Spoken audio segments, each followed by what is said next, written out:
امریکی نائب صدر جے ڈی وینس نے کہا ہے کہ اگر ایران کی قیادت علاقائی عدم استحکام کا باعث بننا اور نیوکلیئر پروگرام چھوڑ دے تو پھر امریکہ ایران کے ساتھ نئے سرے سے تعلقات بنائے گا۔ جے ڈی وینس نے کہا کہ ہم سفارتکاری کے ذریعے مشرق وسطی میں تبدیلی لانا چاہتے ہیں، ایسا مستقبل دیکھ رہے ہیں جہاں سب کے لیے امن و خوشحالی ہوگی۔ امریکی نائب صدر کا کہنا تھا کہ ایرانی نیوکلیئر پروگرام کے خاتمے کے بعد اب ہمیں آگے بڑھنا ہے۔ اسلام آباد ڈائیلاگ سے پہلے ایسا کبھی نہیں ہوا کہ ایران اور امریکہ نے اعلیٰ سطح پر مذاکرات کیے ہوں۔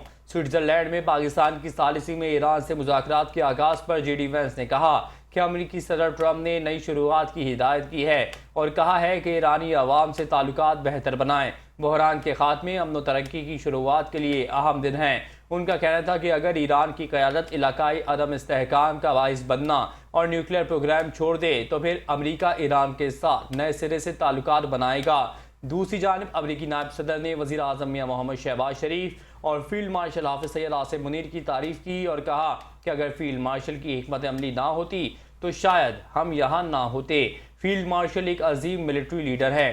فیلڈ مارشل نے اپنے آپ کو ایک بہترین سفارتکار کے طور پر بھی ثابت کیا ہے۔